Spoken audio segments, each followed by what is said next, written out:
parceria com os demais órgãos, né? Mas aí envolve a complexidade é tão grande, né, no Nortão, na floresta amazônica, porque entra o garimpo, mata e o índio, né?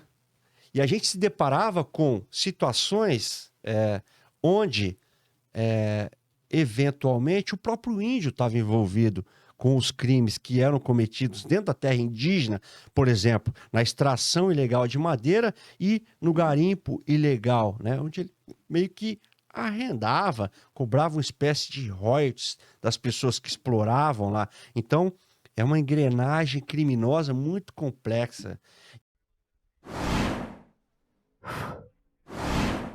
Para a guerra.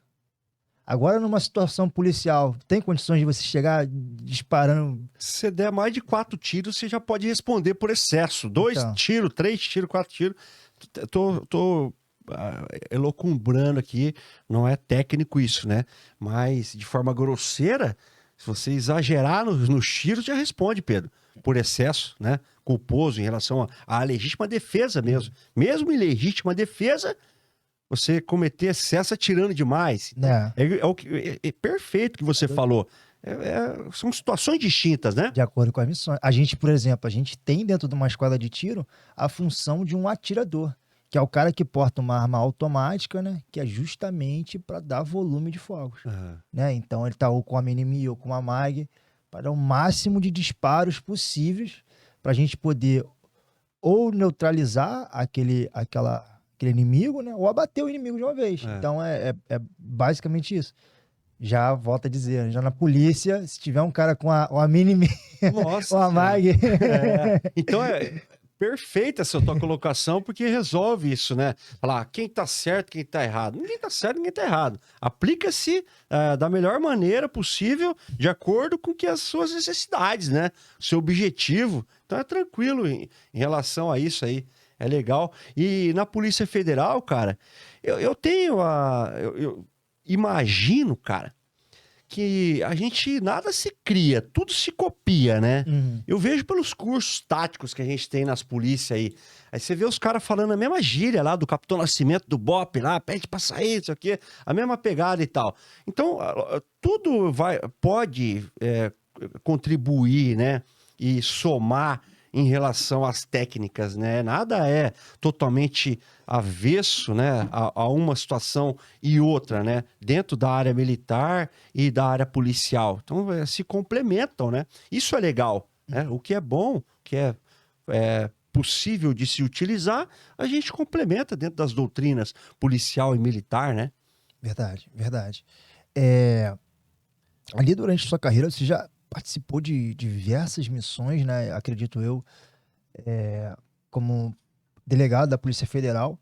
Teve alguma missão que você, pô, queira pontuar, algo que, assim, marcou a tua vida? Então, Pedro, a gente sai lá da Academia Nacional de Polícia e na minha época eram 150 vagas, 150 delegados de Polícia Federal.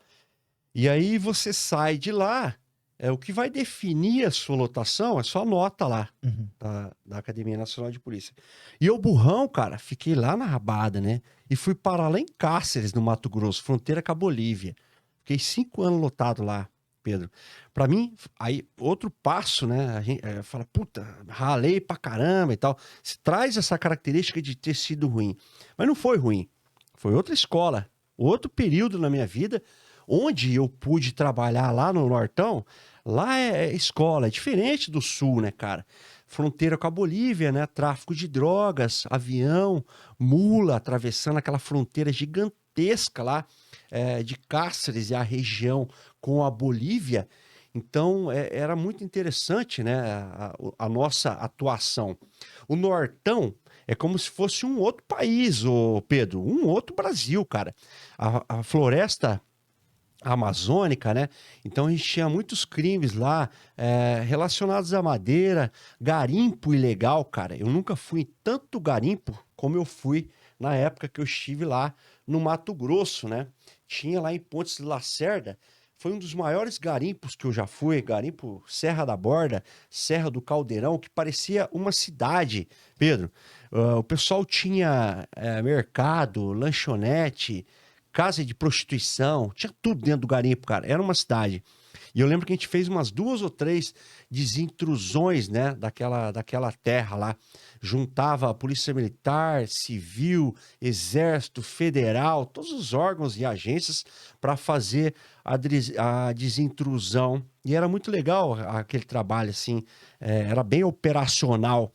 Porque para delegado, eu confesso para você que não é operacional, cara. A nossa função é essencialmente administrativa. Sentadinho ali na frente do computador, conduzindo inquérito, né? Operação, representando por mandado de busca e apreensão e prisão, enfim. E lá no Mato Grosso, esses 5 anos aí foi o período que eu tive, assim, de ser mais operacional. Ir pro mato, ir pro meio do garimpo, ir pro meio da fronteira, fazer barreira na fronteira com a Bolívia. Enfim, foi muito interessante, né? Nessa época também eu tive a oportunidade de ir para São Paulo e trabalhar num dos ramos lá da Lava Jato, né? Uhum. Que foi muito interessante também. Já era outra pegada também, crimes financeiros, né? Crime do colarinho branco. Uma situação bem diferente daquela inicial do garimpo que eu tinha iniciado, né? Então foi bem interessante, né? De lá eu fui de missão para Campo Grande também, no Mato Grosso do Sul, para fazer operação por lá. Passei um tempo. Fui para Paranaguá também, trabalhar lá. E aí já era outra casuística, né? A gente ia com o Nepom fazer combate à pesca ilegal do camarão, na época do Defeso lá. Era bem legal também, cara, bem interessante, né? Pegava lá o pessoal pescando e tinha que conduzir até a delegacia de Paranaguá. Então foi bem legal, assim, teve várias fases até chegar a minha lotação. Tô lotado em Cascavel, atualmente lá no Paraná. Quero aposentar por lá, Pedro. Não tenho vontade de sair, já tô velho também, tô cansado já, né, cara? Então quero ficar por lá de boa. Mas assim, não dá para entrar muito em detalhes, né? Tudo muito sigiloso, as operações e o nosso trabalho. Mas eu passei desde a minha posse, assim, por várias situações, né? Mato Grosso, Bolívia, tráfico de drogas internacional, madeira, garimpo, Lava Jato, colarinho branco, Paranaguá. Então a Polícia Federal proporciona assim essa possibilidade de você trabalhar com várias situações diferentes, assim, né? Isso que é importante. O legal que você falou, assim, que a galera não tem dimensão da complexidade do crime organizado que acontece aqui no Brasil, né? Vamos lá, por exemplo, o garimpo. Muita gente nem sabe o que é o garimpo, né? Mas isso é uma máfia muito antiga que existe no Brasil e que são vários cenários, né? Tanto de pessoas sendo escravizadas, aliciadas, menores aliciados, né? Sim. Em situação de vulnerabilidade.